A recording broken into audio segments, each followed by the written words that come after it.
But the season, of course, you haven't been able to play a full season in a long time. In fact, you've never played a full season here, right? Not as a head coach, no.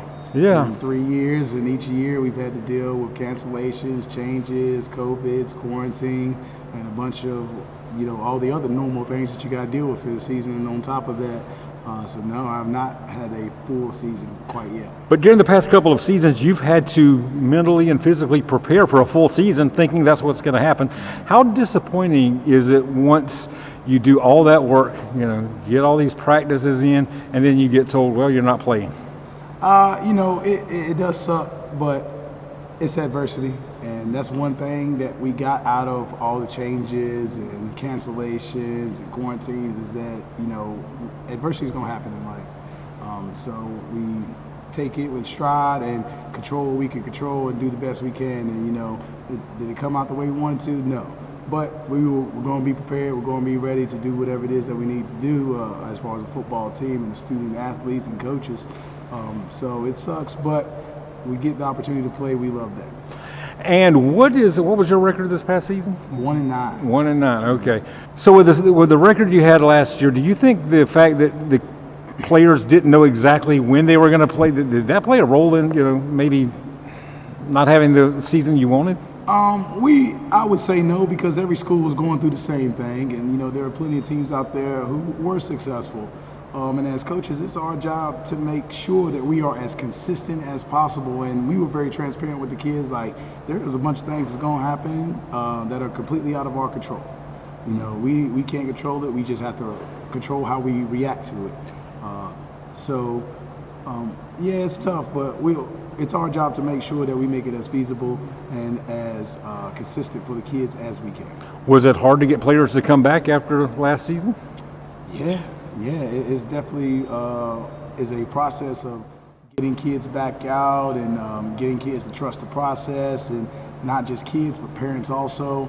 We had a time where the world changed and we got a new coach, and I'd been here for 2 years before, but I hadn't gotten to meet with all the parents in the capacity that a head coach.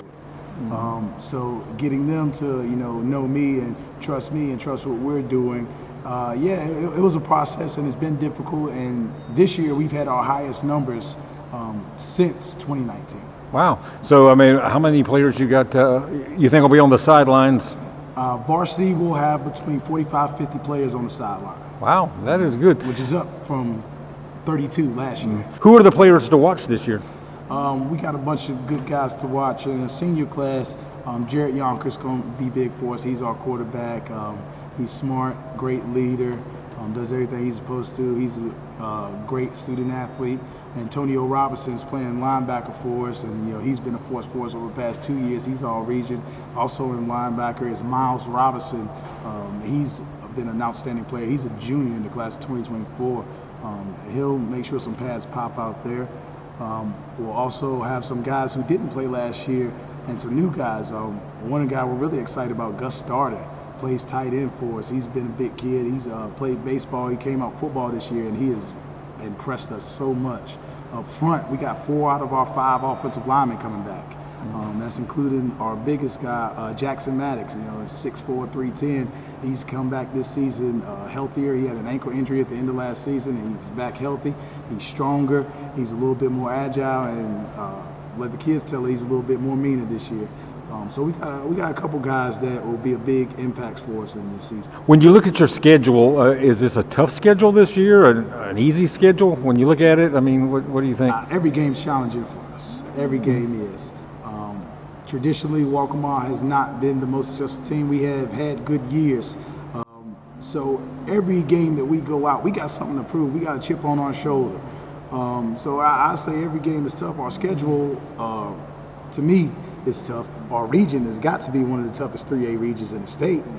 We got 2 teams in our region that going to compete for a state championship or a lower state almost every year.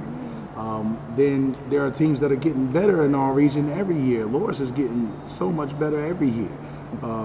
Georgetown is getting better. They got a bunch of kids out this year, got new coaches, and we added Manning to our region, which is always a good program. So the season starts August 19th, but it'll be early September before you get to play at home.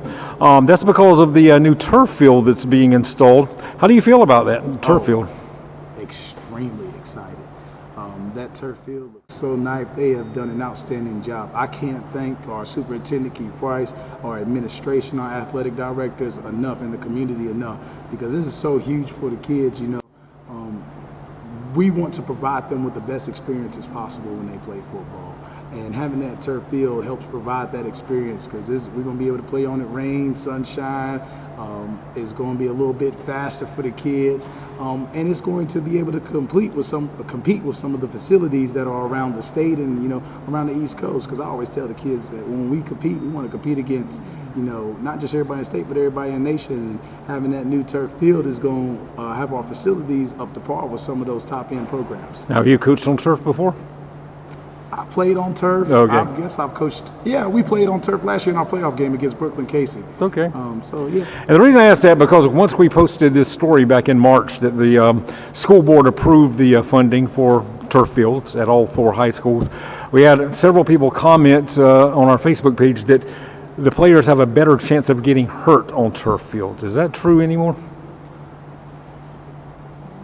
That's a difficult question for me to answer. What I would say is I don't have any statistics or anything to tell you, but I believe that if you're going to get hurt, you're going to get hurt. Whether it's playing football, you get out the bed in the morning, car wreck, it could be anything. Injuries happen. I don't think it's more more likely to be on turf or more likely to be on grass field. I think injuries happen regardless of where you play. What are you most excited about this season? I'm excited about our senior class. I'm most excited about our senior group because this senior group has been extremely special. They have been more accountable for their peers than any senior group we've had.